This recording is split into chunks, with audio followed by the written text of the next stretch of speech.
யோசித்து பார்க்கிறேன். நாம் அவருக்காக 40 வருடம் அவருடன் இருந்தோம். அவர் மற்றவர்களுக்கு என்ன வேண்டாலும் செய்யட்டும், யாரும் வேண்டாம் என்று தடுக்கவில்லை. அவர் ஒரு முஸ்லீம் என்று சொல்கிறார்கள். அவர் முஸ்லீம் சமுதாயத்திற்காக நமக்காக என்ன செய்தார் என்று யோசித்து பார்க்கும்போது நம்முடைய மக்களுக்கு பல துரோகங்களைத்தான் செய்திருக்கிறார் என்று தெரிகிறது.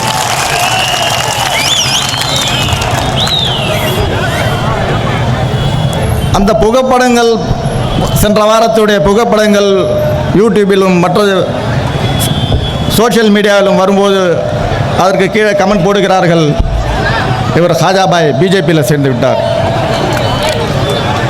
பிஜேபியில் சேர்ந்து விட்டார் என்று கமெண்ட் போடுகிறார்கள். சரி, நான் பிஜேபியில் சேர்ந்தாலும் என்ன தப்பு?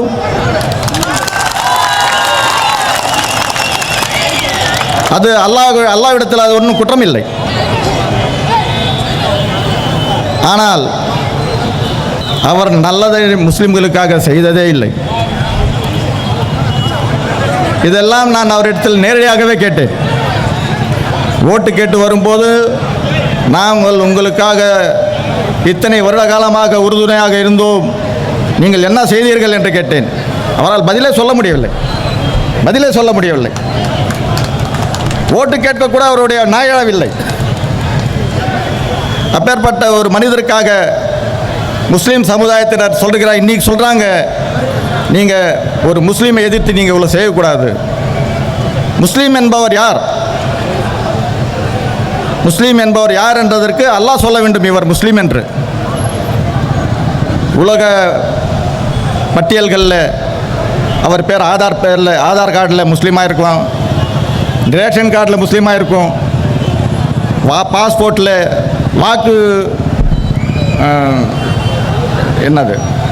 வாக்காளர் பட்டியலில் அவர் பேர் முஸ்லீமாக இருக்கலாம். ஆனால் முஸ்லீம்களுடைய நம்பிக்கை என்ன தெரியுமா? நாம் மரணத்திற்கு பிறகு, மரணம் அடைந்ததற்கு பிறகு அல்லாஹ் தஆலா மீண்டும் எங்களுக்கு உயிர் கொடுத்து எழுப்புவான். உலகத்தில் நீங்கள் செய்த நன்மைகள் தீமைகளை பற்றி விசாரிப்பான். அப்பொழுது அல்லாஹ்வுடைய பட்டியலில் முஸ்லீமாக பேர் இருக்கணும். அவன் பேர் முஸ்லீம், அல்லாஹ்வுடைய பட்டியலில் பேர் இருந்தால் தான் அவன் முஸ்லீம். நீ முஸ்லீம்களுக்காக துரோகம் செய்துவிட்டு அல்லாஹ்வுடைய கட்டளைகளை மீறி நபி ஸல்லல்லாஹு அலைஹி வஸல்லம் அவருடைய வழிமுறைகளை நிராகரித்து உலகத்தில் வாழ்ந்து மரணிப்பது மிகப்பெரிய நஷ்டம். மஸ்தான் பாய் அவர்களுக்கு நான் இந்த கூட்டத்தின் வாயிலாக சொல்லிக்கொள்கிறேன், நீங்கள் செய்த பாவங்கள் துரோகங்கள் போதும். இதற்கு இதோடு ஒரு முற்றுப்புள்ளி வைக்க வேண்டும். இனி நீங்கள் நல்ல ஒரு முஸ்லீமாக மாறி வாழ வேண்டும் என்று கேட்டுக்கொண்டு, அவர் செய்த பல விஷயங்கள், பல ஊழல்கள், பல விஷயங்கள் அந்த ஆவணங்களாக நான் தயாரித்து வைத்திருக்கிறேன். அவர் மீது சமயம் வரும்போது வழக்கு தொடுப்போம். ஆக அன்பார்ந்த பெருமக்களே, முஸ்லிம்களே, நான் என்னுடைய ஒரு சொந்த விஷயத்திற்காக நான் அவருடன் சண்டை போடவில்லை. நான் அவரிடத்தில் எந்த ஒரு உதவி கேட்டு பெற்றதும் கிடையாது. இதுவரை நான் அவரிடத்தில் நேரடியாக என்னுடைய சொந்த உபயோகத்துக்காக எந்த ஒரு விஷயத்துக்காகவும் நான் அவர்கிட்ட சென்றதில்லை. அவர் மந்திரியாக பொறுப்பேற்ற 6வது நாள் வேறொரு விஷயத்திற்காக என்னை அழைத்து சென்றார்கள் அவரிடத்தில். அது ரம்ஜான் பெருநாளுடைய மாலை நேரம், கொரோனா நேரம். நான் சொன்னேன், என்னை அவரிடத்தில் அழைத்து போகாதீர்கள், அவர் எதுவும் செய்ய மாட்டார், நான் வரல, நீங்கள் மட்டும் போங்க அப்படின்னு சொன்னேன். இல்லை நீங்கள் கண்டிப்பாக வரணும். சரி, போனோம், விஷயத்தை சொன்னோம். அந்த நேரத்தில் வெறுங்கையாட போகக்கூடாதுன்னு சொல்லி கொரோனாவுக்காக முதலமைச்சருடைய நிதிக்காக ஒரு 10,000 ரூபாய்க்கான காசோலை அவர் இடத்தில் கொடுத்தேன். செஞ்சியில் கொரோனாவுக்காக கொடுத்த முதல் நிதி என்னுடையது தான். ஆக நான் என்ன விஷயத்துக்காக சென்றனோ அந்த விஷயம் இந்த 5 வருடங்களும் நிறைவேறவில்லை, செய்யவே இல்லை. நான் அதான் ஒரு இடத்துல கேட்டேன். நான் 40 வருஷமாக உங்களுக்கு முன்னாலேருந்தே நாங்கள் திமுக, நீங்கள் கட்சிக்கு வரத்துக்கு முன்னாலேருந்தே நாங்கள் திமுக, எங்கள் அண்ணன்லாம் திமுக.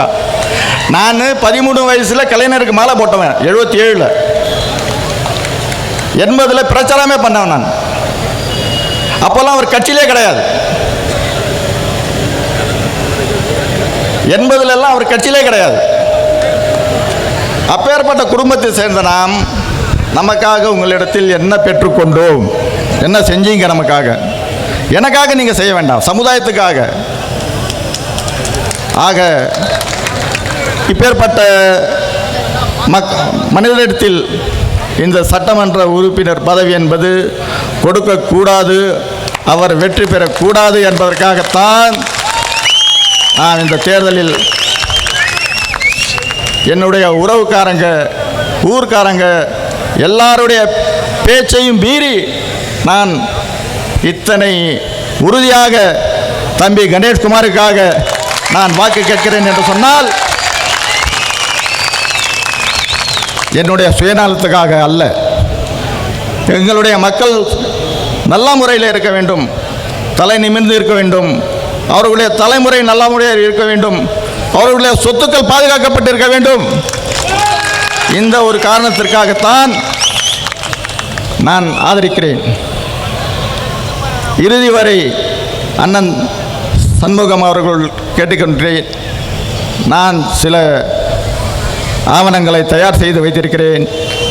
சட்டத்துறை முன்னாள் அமைச்சர் அவர்கள் அதை பெற்றுக்கொண்டு அதன்படி நடவடிக்கை எடுக்கிறதுக்கு முயற்சி செய்ய வேண்டும் என்று கேட்டு, நமது வெற்றி சின்னம் மாம்பழத்திற்கு அனைத்து முஸ்லீம்களும், அனைத்து தொகுதி எல்லா சமய மக்களும் மாம்பழம் சின்னத்தில் வாக்களித்து அருமை தம்பி கணேஷ்குமார் அவர்களுக்கு பெருவாரியான ஓட்டு வித்தியாசத்தில் வெற்றி பெற செய்ய வேண்டும் என்று கேட்டுக்கொள்கிறேன். நன்றி.